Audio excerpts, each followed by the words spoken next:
Brock, Mighty Dog Roofing, thanks for coming in, man. Yeah, you bet. Appreciate you. So let's just start by a little bit of background on you. Yep. I know you've had you kind of have had your fingers in a lot of different businesses. Tell us how you got here, what you did prior, and then we can get into Mighty Dog. Yeah. Thanks for having me. Yeah, it could go way back, right? I won't go that far back. We got So time. I've always been either an entrepreneur or an intrapreneur. So I've either started businesses during my life, or I've been in businesses that were entrepreneurial and they needed someone to come in and allow the CEO to kind of step out, and then I would take over all of sales and marketing. That was kind of my thing over, the majority of my career. I was in all kinds of different industries. So I was in software and technology, working in California. I was in design and architecture, working here in Nashville. I worked in the construction industry. I've been in the sports marketing industry, but all kind of around sales and marketing. But I was always intrigued with the project management side of everything that I was doing. So I loved working with those people. And then, Mighty Dog, which I know we're going to talk about a little bit. Mighty Dog kind of came about because I actually got a really good roof put on my house. No kidding. By another roofing company. And I had moved here, and I was like, golly, well, I found this guy just randomly, right? Right. And I don't know, Angie. Just a Google search or Angie's. Like I used Angie's. And it worked. Yeah, shocker, right? Well, it worked for him, and who knows if it's going to work for me, the customer. But he was the only one that answered, and I was like, holy cow! I mean, I put this out there, and one guy answers, and so he ends up coming over. Great guy. It was an insurance claim, which I didn't know. But it was real, which a lot of them aren't these days. Yep. But so I get a new roof. He does a fantastic job.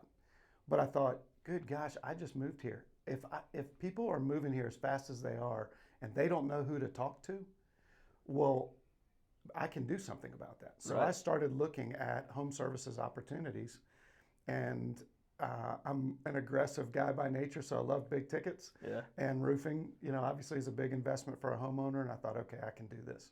And so that's how it came about. So that's awesome. Yeah. And did you start immediately looking into franchises at that point, or did you say maybe I can do this independently, or how did that process work? Yeah. So that's another story. But COVID hit and wiped out sports agencies because there's no ticket need, there's no money for design, and so the company that I was on the executive team, went from 107 people to 17, and I was like, okay, I'm not going to let this happen again. I'm going to have something that is mine, and I'll do other things if I need to do other things, but something that's mine where I've got a little bit of ability to self-manage my life, right? Yeah. And so I was working with an executive recruiter at the time, and they talked to me about a franchise opportunity, started working with a franchise consultant. I looked at everything. I looked at dog walking, I looked at painting, I looked at maid services, looked at pools, I looked at all these different ones that would allow me to maybe continue to be an executive in a company and have a business, and that's the way I was going to set it up. But since then, I've rolled into my own company and running my company full time, getting on roofs if I need to get on roofs. Yep. So yeah. What was the when you looked at multiple different industries, and I did the same thing. Yeah. So I'm interested in what your final decision maker was, or there's probably a couple, but what were the major points where you go, all right, let's go roofing and let's go Mighty Dog? Yeah. So again, I think roofing was bigger ticket.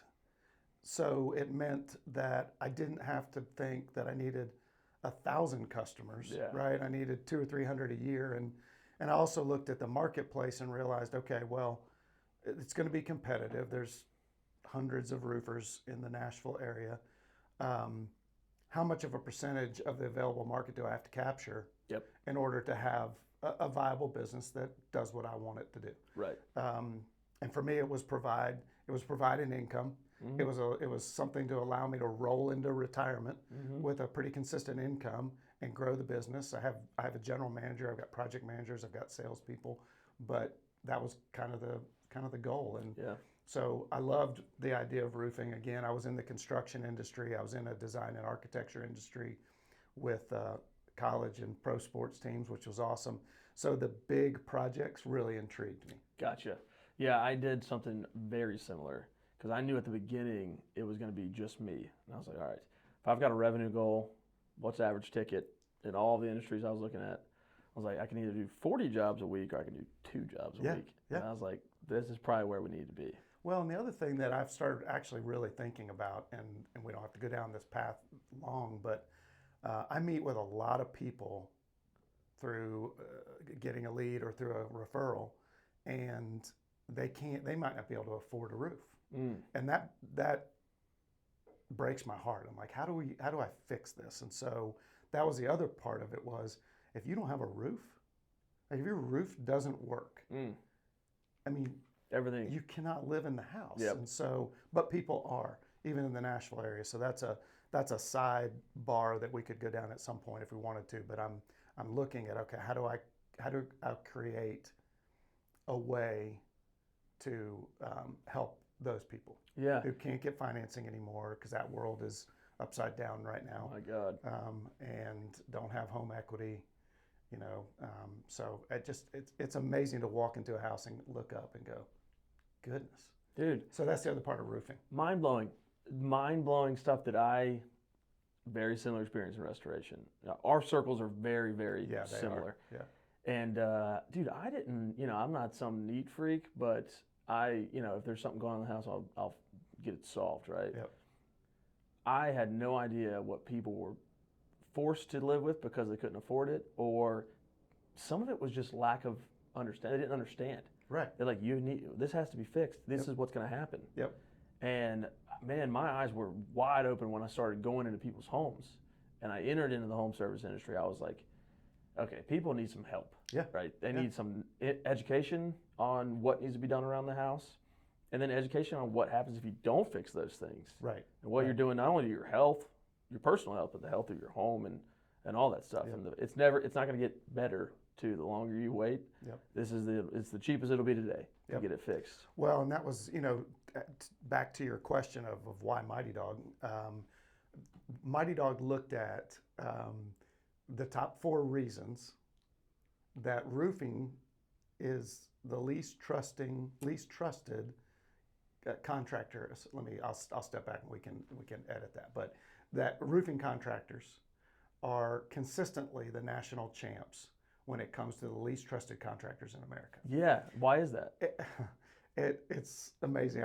We were talking earlier, and I've been on, 4 or 5 roofs this week. Yeah. 4 of them I was on as the second inspector because there was so much pressure put on them through the sales process. And they kind of were like, why is there so much pressure being put on me? All 4 of them were told they needed a new roof. A whole new roof. Whole new roof.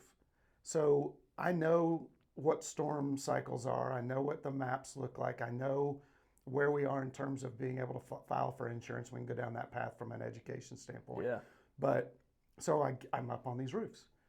And in some of them, the homeowner's on the ground and I'm up on the roof. I usually video myself and have a conversation with the homeowner to say, this, that, and the other. On a couple of them, I'm yelling down from the roof. I'm like, y'all, there is literally no damage on this roof.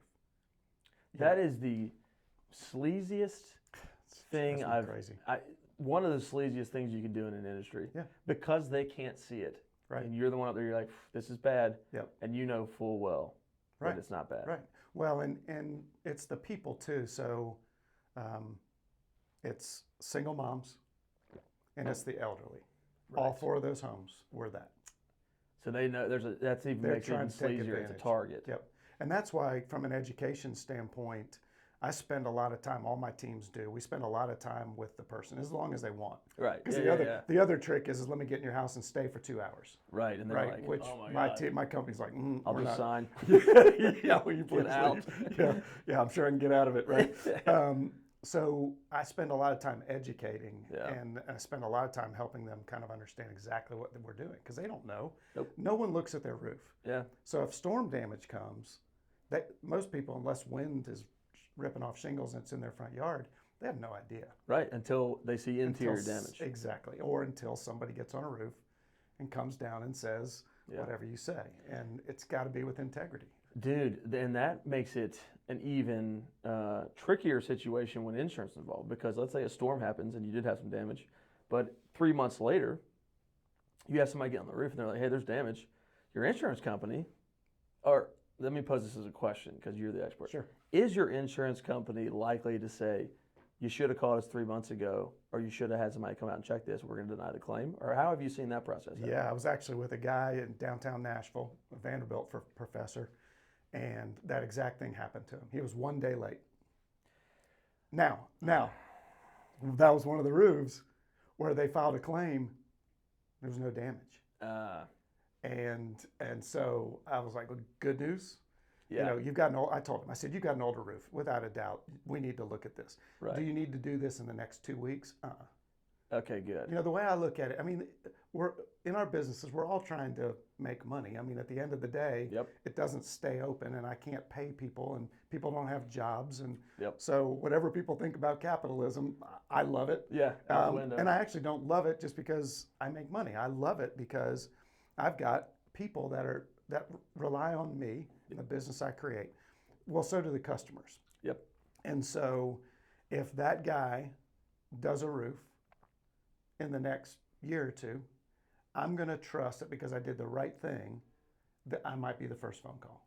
Yes. Now, I might not, and that's a risk. And he might then refer you over. Correct. I actually had a roofer come out that spoke to me, didn't take all day, but gave me enough education, was honest with me. That's tremendous in these industries. We don't have a name for this podcast. We might call it "Profit is not the devil," because that same conversation has come up in nearly every conversation. Yeah. And I always say profit is not the devil, and customers need to understand this. Yeah. Because profit in a business means you get to hire better guys. You get to have better equipment, which attracts better employees. Yep. You get to have more trucks, which means you can get to more people in time, and you're not sitting there waiting for 2 weeks. Yep. It means that you can expand, and more people can have better. It's all these things where the misconception is it's just lining your pockets. Right. And it's like that's the last place the profit goes usually. Right? No kidding. You know? I mean, you know this. You're in small business. I mean, there are months I don't pay myself. Absolutely. Because I want to invest in drones. Yep. So we've got drones. I want to invest in certifications for my guys, right? Because I want them getting on a roof and not BSing the customer. Right. So how do we do that? Well, I get them so trained up, not on sales certifications, but on inspection certifications. And, you know, we're an Owens Corning Platinum certified contractor. Well, that's huge. The reason is because they inspect all of my roofs. So we've gone through 10, 15 inspections over the last 2.5, 3 years. And so they're looking at our work. And that's I love it. Now, does it make me nervous? Sure. Yeah. You know, 'cause I'm like, oh, I could have screwed up something. It's a project. It's Absolutely. a construction project. But and that's the other thing too, kind of down this thread. If you make a mistake as a contractor, what do you do? That's it. And I have literally completely replaced a $25,000 roof. Because of a mistake. It was horribly done. And I got there and I looked at it, I'm like, oh my gosh. This is not right. This is not right.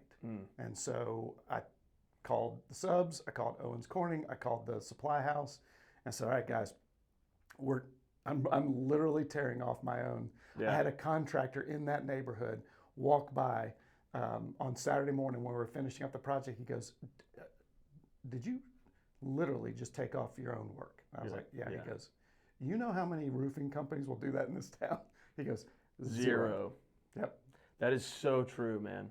And I don't have to do it all the time, but that got me 4 roofs from the realtor who was working that project. And that's the risk that's exactly right. that a small business owner has to take if your intent is to always do the right thing. And that's right thing by the employee, right thing by your company, and right thing by the customer. And too many people treat that as each as mutually exclusive. That's right. And I don't believe they are. Yes. I believe the right thing flows through all those things. And if you communicate that well, people get it. So much good stuff in there, dude. I completely agree with you. I think business owners who are a bit immature, maybe in their ownership or just in their professional career can't see past that. Shit, this is going to cost me a lot of money. Yep. Another common thread that comes up, and this is it. So this is exactly why we're doing these conversations and creating My Home, is because the number one reason is I think the home services industry has a misconception because of bad actors. Yeah, sure. And what we're trying to show is that's not reality. Yep. And that's exactly what you're talking about. And it's come up in many conversations, which is we're not perfect. And if you do 1,000 roofs, there's going to be mistakes. Correct. Never going to be perfect. But it comes to how do you solve those problems for the homeowner, and how do you do it to where they're going to still be happy? Because most of the time, these customers, they understand mistakes are going to happen. They're not expecting you to be perfect. Right. They're going to be like, hey, what are we going to do to fix this? And you go, this is how I'm going to fix it. And they go, awesome. Yep. Thank you. Yep. And then they're good. Yep. And then they go, let's refer him. They were awesome. They made it right. It goes back to things like what's customer satisfaction? How's it really rated? It's not rated by you telling them they're right. It's rated by how you respond. That's right. And so if you respond again with, we're going to do the right thing. I tell people all the time, playing off the Mighty Dog piece, we don't leave until you pat us on the head and tell us good boy. Nice. And I will give you my home address because it's really important. I want you to know where I live. Yeah. You know, people say that all the time. So that's a part of our sales processes as well, as we won't live, and setting expectations, which is kind of what you were talking about. Crucial. Like, this is going to look terrible. Yep. You know, while we're doing the work. Right. We are literally taking everything off your roof and there's going to be putting shingles it on in the ground. There's going to be Exactly. dumpsters. So if you help people understand that, Yeah. then that first part of the job is something that they expect. Dude. Let me go down one other path, because I don't want to be negative about other roofers. Well, I don't want to be negative about like there's no good roofers in Nashville. Right. There are good roofers in Nashville, and you can find them. The best roofers, it's probably true in almost every business. The best companies in any industry don't believe in scarcity. So if you can believe in abundance, then you don't have to be super hyper aggressive. You don't have to stay in someone's house for 2 hours. You don't have to get on a roof and tell them, you know, you're not, you know, you need a roof when they don't need a roof. Right. So I tell all my guys, we do not believe in scarcity. So if another roofing company does a good job and a customer asks you about them, just say it. They do a great job. They do a great job. Yeah. And I think that's the way this ecosystem should work, because you know how hard it is to have a really, really good professional roofing company. Oh, yeah. And if there's another one doing the same thing, that's just like Cheer 'em game on. respects game. Exactly. You know, it's Exactly. like, I know how hard that is. It's easy to be shitty. Yeah. It's very easy to be a bad company. Yep. Right? Because you can go out there and trick somebody. Yep. You know, either on purpose or not. Right? There For are a period people. of time, right? Right. And then it catches up to you. Yeah. Yeah, man, that is so crucial, dude. And it's the same in restoration. You're probably right. It's probably the same in any business. Yeah. But especially these big ticket items, and items where there is some expertise that's involved. Yep. Right. So like things that take a diagnosis and some training to give honest feedback and recommendations to the customer.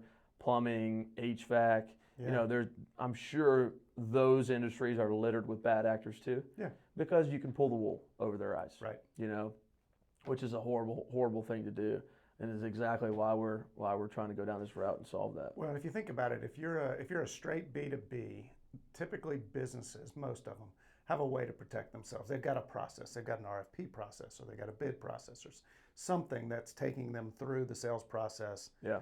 The homeowner, the consumer, really doesn't have that. Part of that is actually what you guys are doing, which is walking them through vetted companies. So as they learn, oh gosh, I can trust my home to do the right thing. Yep. Back to that. Yep. To do the right thing and get the right companies in here, then that part of my research can, at some level, be done. It's checked. Yeah. Yeah, that's which exactly is super right. important. And thank you for saying that, man, because that's what we're working every day to achieve. Yeah. Is if we can, you know, we do a lot of customer validation. We've done it for the last year. Feedback, surveys, things, just trying to talk to homeowners about what their issues are when it comes to this stuff. Yeah. And beyond the main thing we get is like scheduling and communicating with all the different ones. It's just a nightmare. No one has built a CRM for the homeowner, right? It's like all of these businesses, sure, the pest control business can easily invoice you, and that's easy. Right. But the homeowner has pest control, lawn care, housekeeping, handyman, and then their one-offs, roofing, electric, plumbing, etc. Right. And they're having to do this, and that's what they're sick of. Yep. Right? But before they even get to that, they have to go into a larger pool and say, who do I trust? How do I trust them? How are they not going to be the guy that's going to put a bad roof on and not replace it for me when they make a mistake? Yep. Right. It's huge, man. Well, and yeah, to that, and you know this, but what these companies have done is they've created portals, and that was the first easy answer where I can go to my pest control and I've got a portal and I can look at that one. Right. But the problem is, You got 10 especially portals. owning a business, I usually have 30 tabs open in my Chrome anyway. Right, I yeah. can't even find all the portals. Yeah, right? exactly. I Yeah. don't remember my passwords unless I've got a good system for that. So, yeah, I mean, you rolling it into one is going to be, I think it's going to be super helpful. I Yeah. think the uptake will be pretty fast once people really realize, oh my gosh, someone's done the work for me. This is easy. Yeah. Removing friction. Yep. Yeah. Okay, so one thing we like to talk about is, let's say a potential MyHome user is looking at you guys' profile right now, and they're like, all right, I want to hire them. Yep. What can they expect next? Who are they going to talk to? What's the day of service? What's the process look like? Yeah, so some of the things that Mighty Dog looked at, I mentioned a while back, that they looked at in the industry that were frustrating customers. Bad reviews were as a result of what? One was, to your point, communication. So you just get ghosted, right? The second was being on time. Like we're not a cable company. Right. Right. I'll be there between 9 to 5. Exactly. So I'm sitting around my house, Take and the whole even day if off. it's remote, it's not awesome because the guy shows up at the door, the dogs go crazy, and You're I'm in a on meeting. Zoom. Yeah, Right? exactly. So scheduling is super important. Being clean with your work. The last thing that they looked at was integrity, and I told my guys, I said we're actually not going to use that one because that's in the eye of the beholder.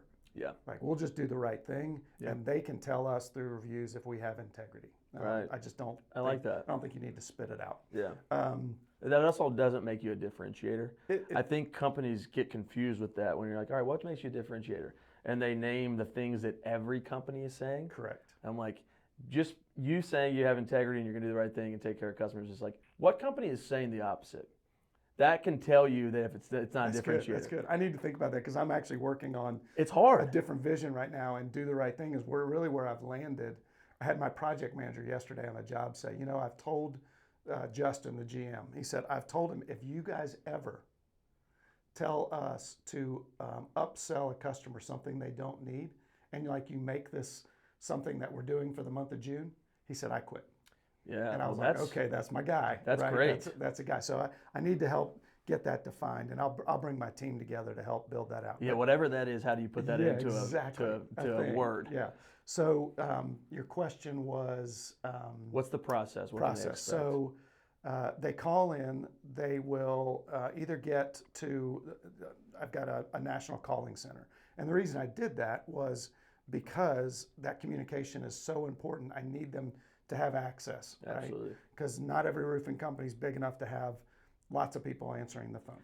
Super important too in times of storms when volume Correct. increases. Correct. You still want to be able to answer the phone. Correct. And so we have other systems. I use a lot of technology. A lot of roofing companies don't. Nice. I use a lot of technology. I've got a piece of software that phone calls come in, it goes to 5 of us. And Nice. through my phone, through an Nice. app, and now we can answer real time. And then if they don't get that call answered, it goes to a texting component, and we can be texting. And so we're as fast as we possibly Nice. can be. Solving the communication problem. Correct. Scheduling wise, then we've got a system for that as well. So we can talk to the customer, find out the best times for them, see where we can get a match, and we go from there. Nice. Communication wise, I tell my guys, I don't care if you have nothing to tell the customer. I want you to call them every day or two and tell them you have nothing. Like if you have nothing to tell them about their project, call them and tell them you have nothing to do.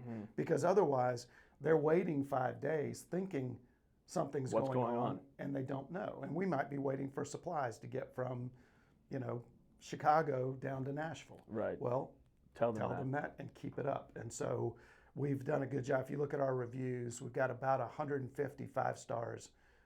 We have none that aren't 5 stars actually, which is super cool. Oh my God, that's amazing, man. So 150 5-star reviews on Google right now. A lot of them are about communication. A lot of them. And so I'm like, okay, that's clearly hitting the mark. Yeah.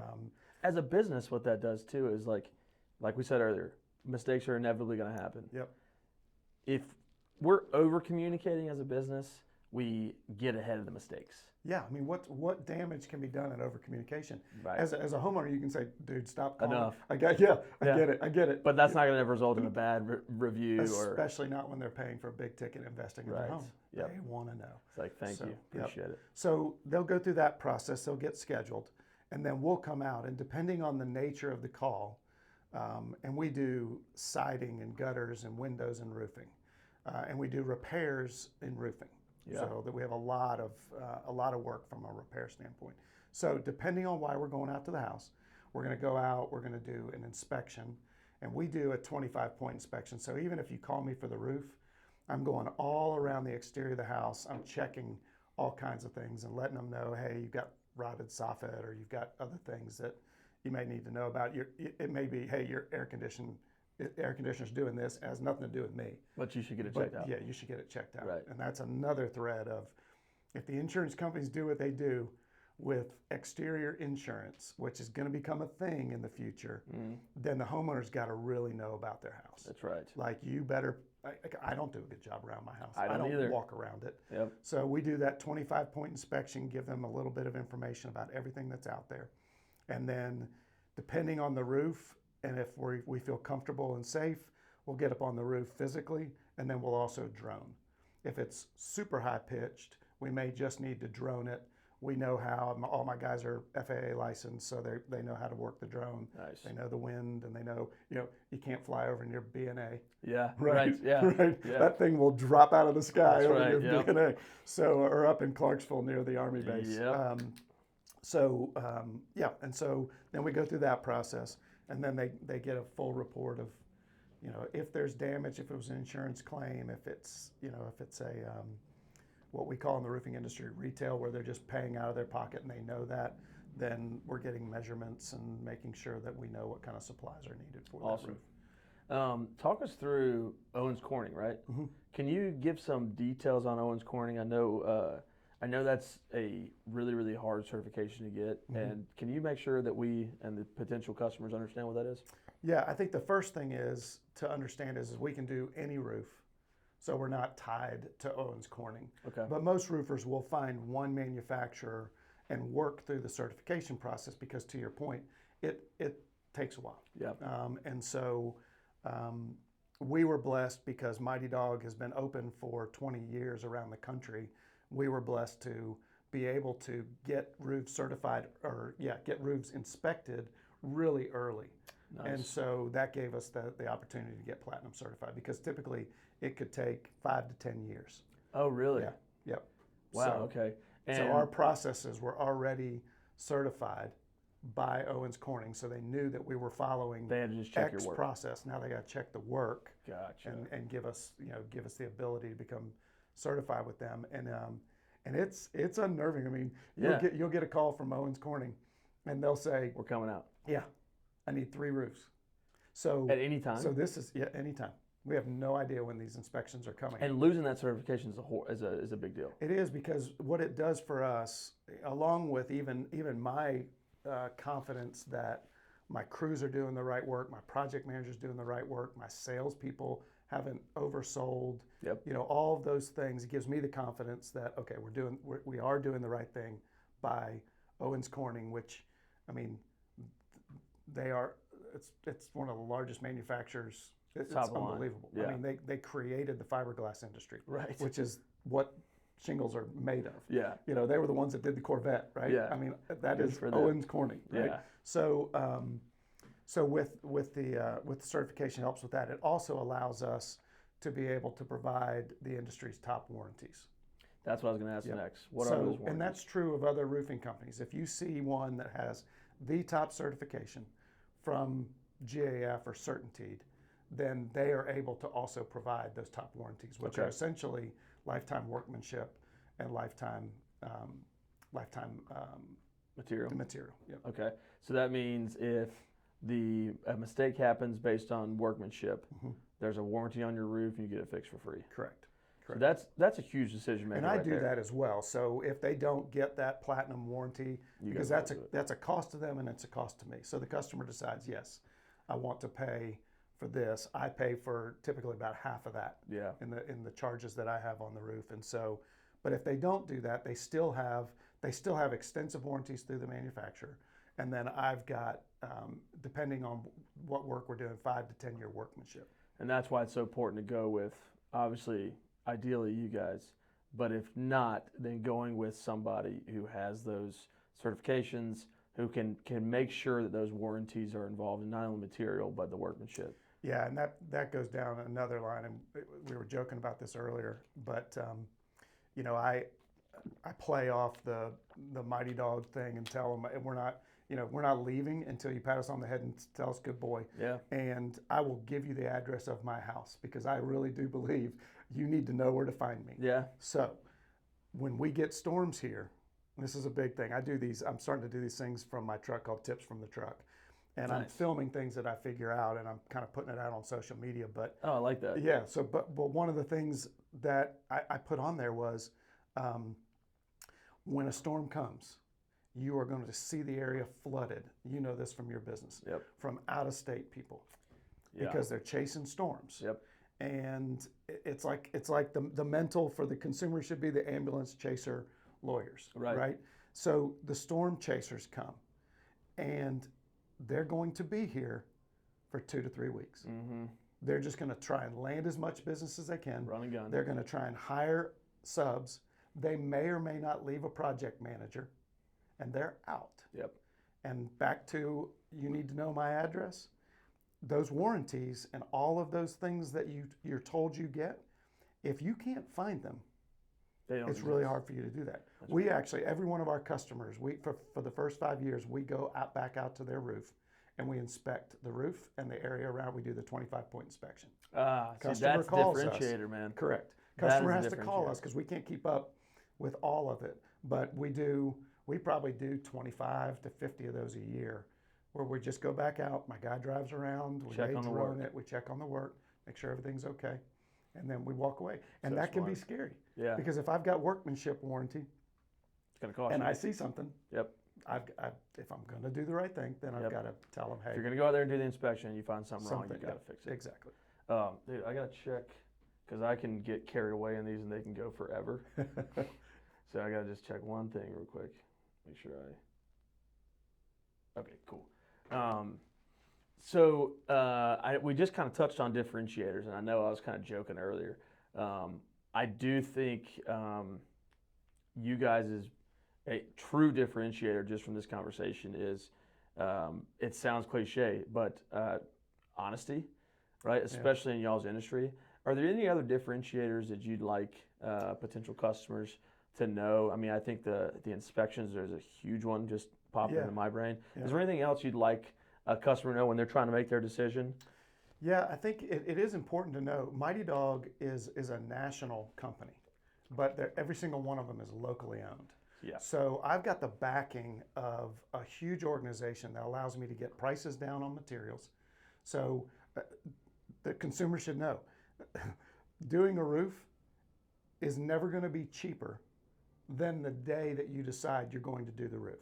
Right. Because material costs have gone up once a quarter since 2020. Oh, it's unbelievable. And sometimes it's 5 to 8%. But Mighty Dog nationally, we've avoided quarters in the past. With our suppliers because of purchasing power. So that's pretty cool. So there's 140 Mighty Dogs around the country. I'm glad you touched on that because I think there's a misconception with consumers as well because they think, I want to use a local guy. Yeah. It's like, you are a local guy. Correct. Backed by national power that benefits the consumer, the end user, because you get to take advantage of purchasing power that the mom and pop shop doesn't. Nothing wrong with mom and pop as long as they're doing the right things. Yep. But just because you're a franchise or a brand doesn't mean you're not a local business owner. Correct. That's in the community, giving back to the community, and a part of the community that they live and work in. Well, and getting best practices from all over the country. Right. I can call 140 owners. Yep. And say, hey man, I got this issue. How are you solving this? Someone's seen it before. Yeah, it's incredible. And then from a local standpoint, my GM Justin Morris, His family literally built Fort Nashville. He's There a you go. 7th generation Nashvilleian. One of my guys lives in Fairview. He's been there for 20 years. One of my guys lives in South Franklin. Yeah. So, and then my guy up in Clarksville is a teacher in the middle school up there. He's been there for 40 years. He's a 7th generation. His farm is the oldest farm in Clarksville. So you're going to see these guys around. They're around. Yeah. You know, you're going to see their families. Which is awesome. And I think that to me is one of the big differentiators. Listen, it's hard to differentiate in the roofing industry. Right. We do, I may have mentioned this, we do the drones. Yep. My guys are licensed. That's really important, and you should ask that. The other thing about Mighty Dog that's huge for the consumer is we have a national supplement group, and the consumer won't necessarily understand what that means. If we decide that there's damage on the roof, we've proven it to them, they decide to file a claim with their insurance company. They call their insurance company and they file the claim. The minute that that's done, I can go to work for them. Sorry, hit the mic. No, you're good. I can go to work for them. So we will take that claim into our national supplement team, and they will see what the insurance company says needs to be taken care of in the roof.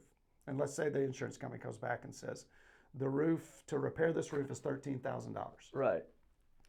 I can promise you it's never $13,000 ever, because they've missed codes, they've missed laws. They as in the insurance company. Insurance right? company. Yeah. They've missed parts of the roof that need to be put on.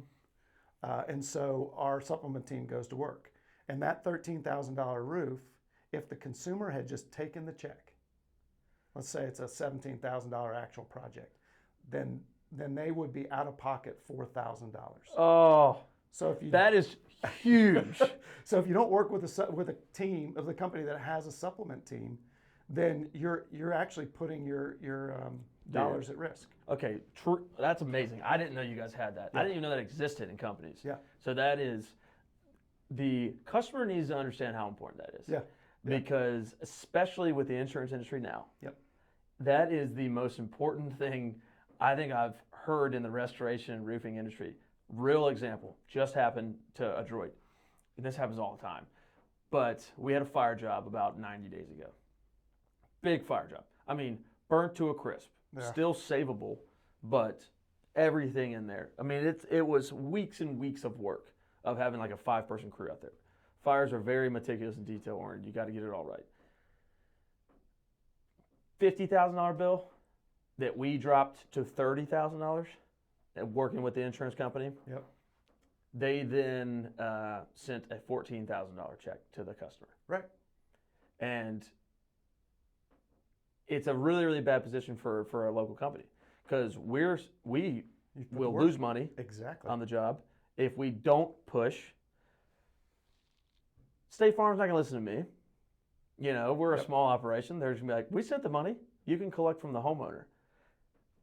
How do I manage my reputation as a business if I then go to the homeowner and say, hey, I know your insurance company sent you $14,000, but the bill is $32,000. Right.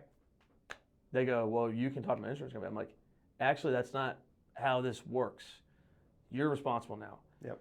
So if you have that supplement team gets involved, Yep. they can ensure that doesn't happen to you. It's awesome. And I would say, just for the consumers, so that they understand, consumers who are not active in their own claims process lose all the time. 100%. So I can speak for them and the supplement team, because once the insurance company realizes, oh my goodness, this supplement team is full of public adjusters. Nice. Like these folks know what they're doing. So good. Right? And we're not trying to be mean to no, you're looking out for your customer. And the insurance company. The insurance company is not, sometimes they're trying not to right. pay the bill. Yeah. I mean, let's be honest. That's true. But they're often, they just don't know Correct. that Williamson County, or even take it Franklin or Fairview, has a code. They may not know all the way down to that. And that can be a $4,000, $3,000 difference. Easy on a big project. And you're like, I can't eat it. Correct. As a business, we would go out of business if I did that every job. Correct. So like Clarksville, like when you get a tornado, and it hits the home, it is so hard for everybody to manage that. We had a claim up there that was, I think insurance offered like $23,000. Their roof was shredded. The siding, That's going to be the roof. The siding was gone. The fence was gone. And there's damage inside. So for us, it's not just the roof. It's the roof, it's the gutters, it's the siding, it's the soffit, it's the fascia, it's the fence, Right. and anything, and then the inside, interior. And so we ended up getting that consumer $62,000 extra. About where it should be. Correct. You're going to spend We were $20,000 in rebuilding the home. materials. Exactly. Exactly. So yeah, so that is a big differentiator. They're really good. They're really good with the insurance companies, and again, because we're national, the insurance companies now are recognizing when a Mighty Dog supplement team calls in, they're like, okay, these guys know what they're doing. Yep. Right. And so it's getting easier and easier for us to get the claims correct for the consumer. Dude, that is amazing. That's huge. Yeah, thanks. Huge, huge, huge.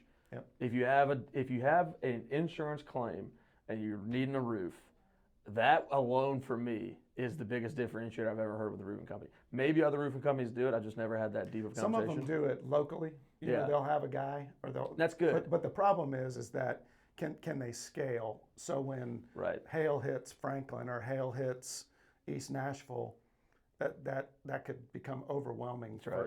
And you're fortunate enough to win a bunch of work. Right. Well, okay, now how long is it going to take you? Because that's the other piece of this. How fast can I get those roofs on? How far out am I? And all that costs the customer nothing, because the other side is hire a public adjuster. Correct. Which is going to cost you money. Correct. Maybe it comes out of the claim. Either way, it's going to be money away from either your house or your pocket. Correct. I went insurance industry. Yeah. I've been excited for this conversation because I'm sure we have the exact same issues. I think one of the problems right now is, and like you said earlier, I don't think these insurance adjusters are purposefully trying to hide money. I think they have such high turnover that you have so many adjusters who have only been doing it for 6 months. And to your point, most of the time they don't live in the environment where they work for, I think, safety reasons. Because they don't want people coming to their house. They go and do work over here and they live over here. They just don't know. Yeah. And they might not actually realize the damages that they're causing when they're missing $40,000, $60,000 in covered loss that the homeowner deserves. Yep.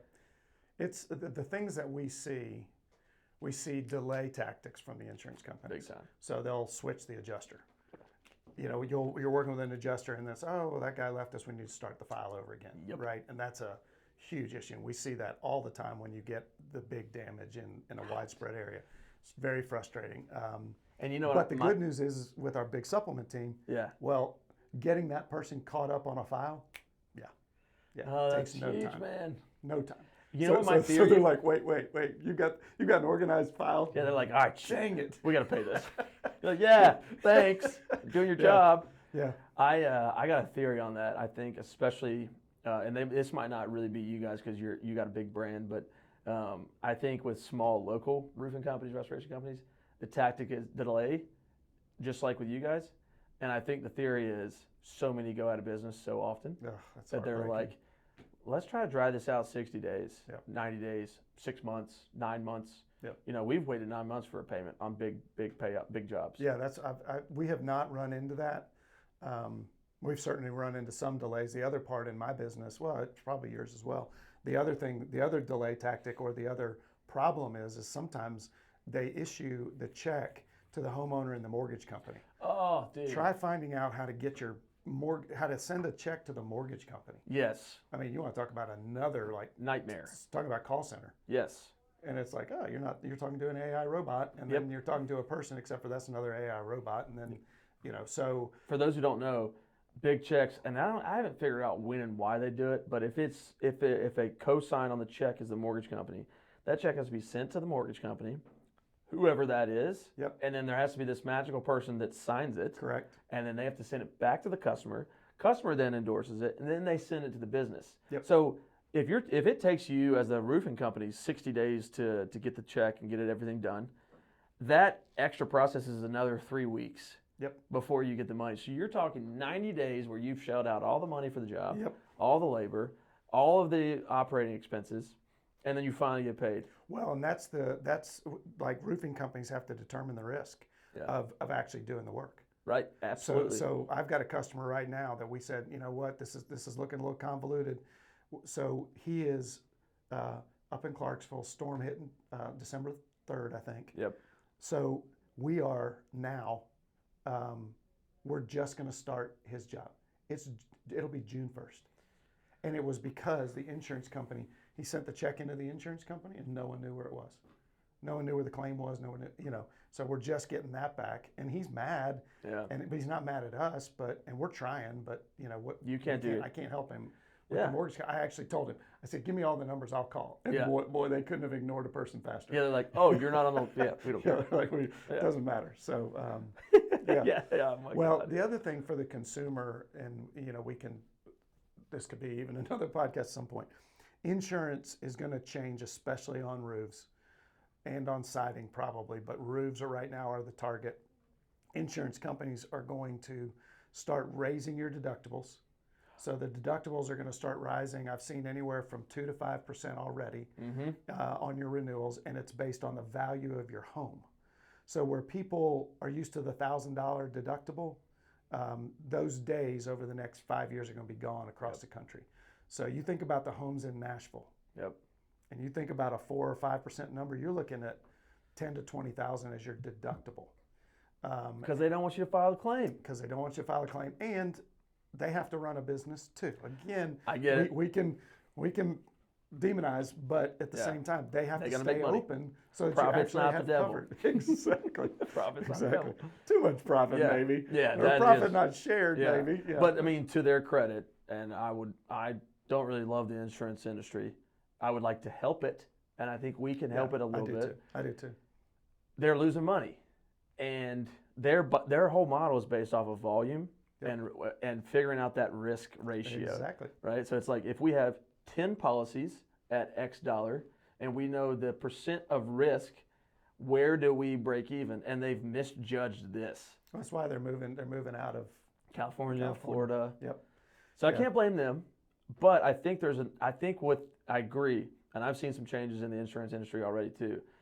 I think with that change, there's going to be this thing open up, which, to be selfish, MyHome can really help support that, because what we have the ability to do with all of our super high quality vendors that are on the platform, we can provide this subscription coverage plan for you to where we're reducing risk for these insurance companies, where we're providing, you pay whatever the cost is, and Mighty Dog comes out once a year and does an estimate and does an inspection, and the plumbers come out and do an inspection of all your plumbing, you flush your water heater, we have an appliance guy that comes out and does inspections. All the things that causes the losses within these houses that cost tens and thousands of dollars, because we've seen it many times, you've seen it many times, can be prevented with a little bit of professional preventative maintenance. Correct.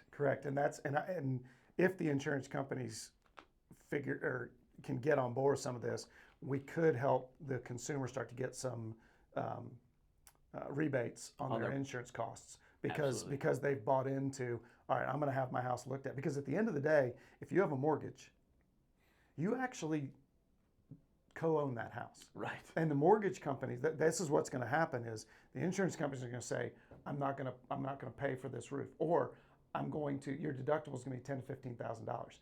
And then the consumer is going to be like, well, I'm not replacing my roof then. Right.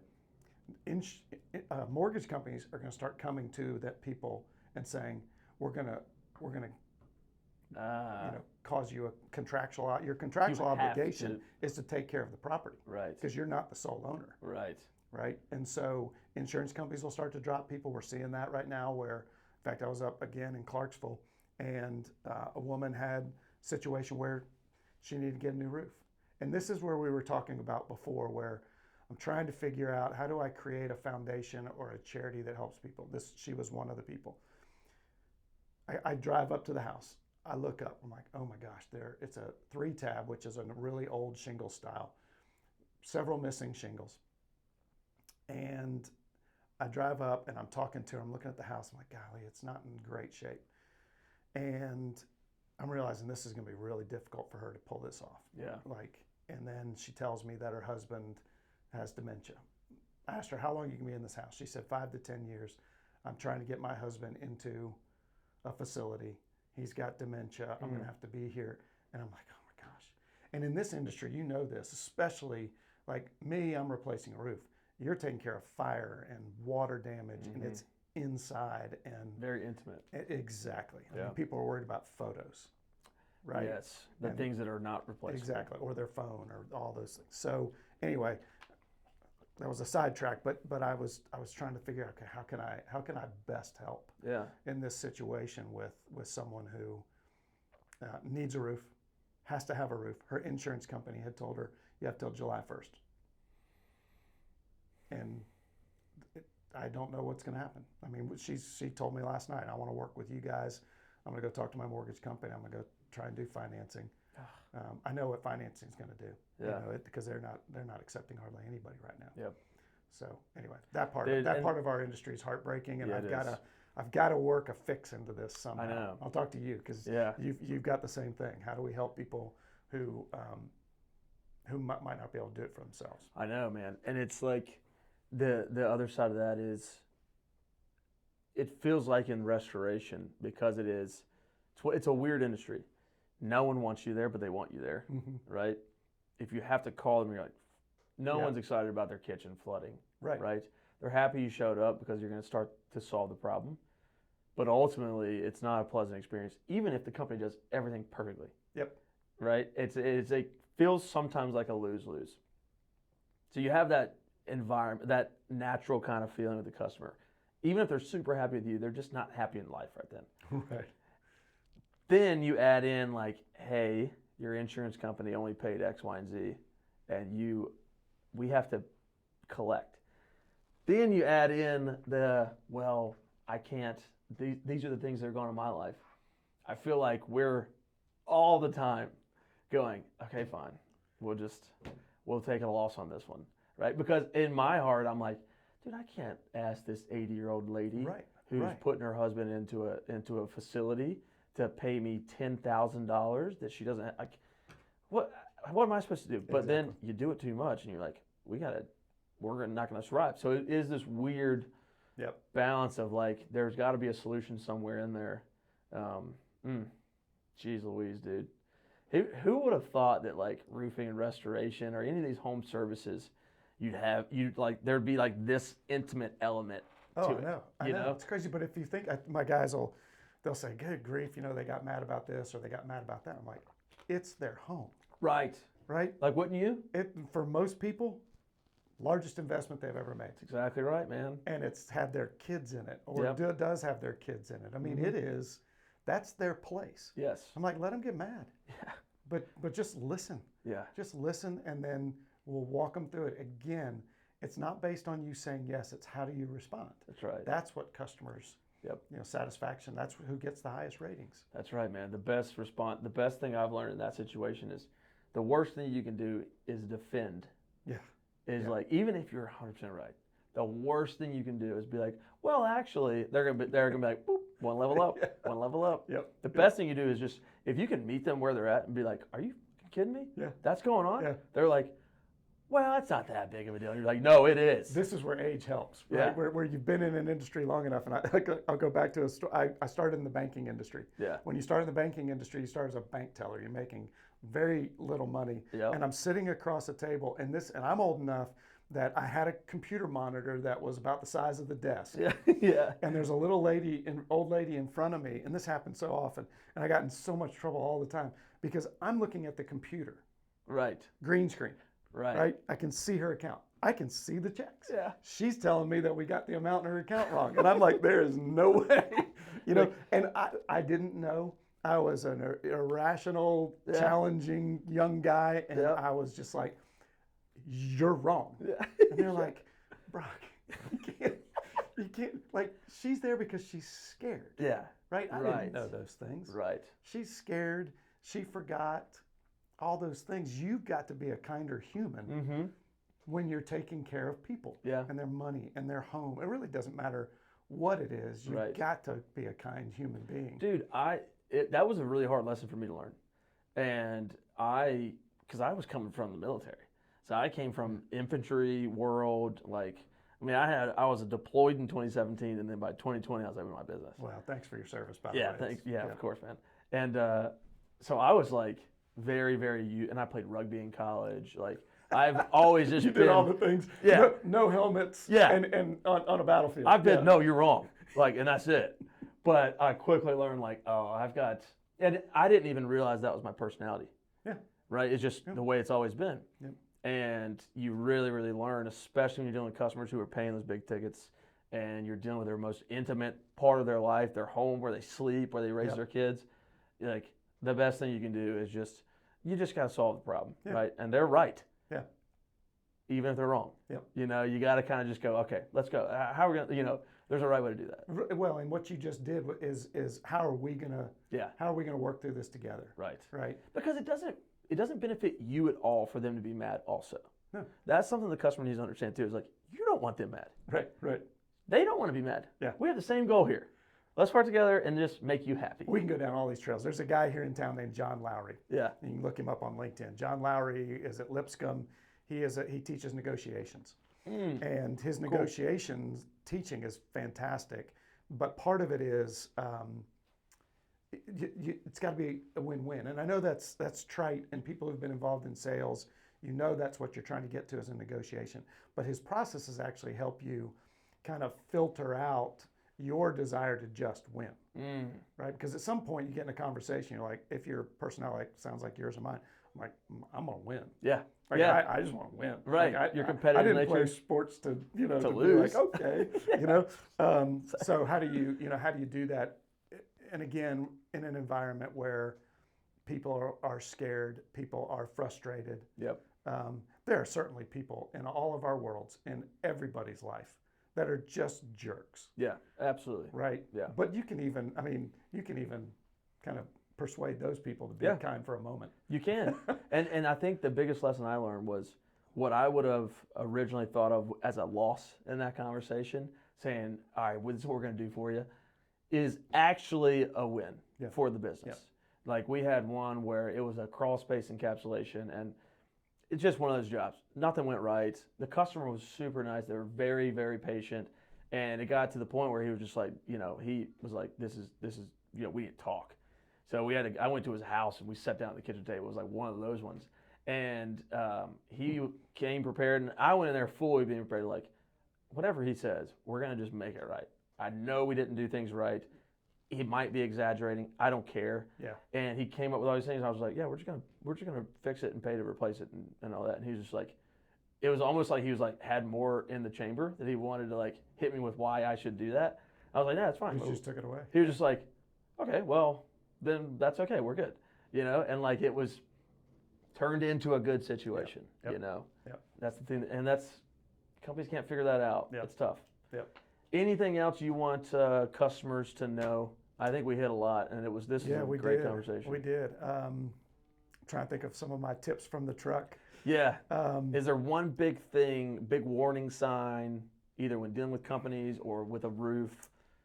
Any recommendations on that? I was thinking, and I'll leave it on here, and I was thinking about doing this today, which was really, you've got to make sure as a consumer not to match the urgency of the salesperson.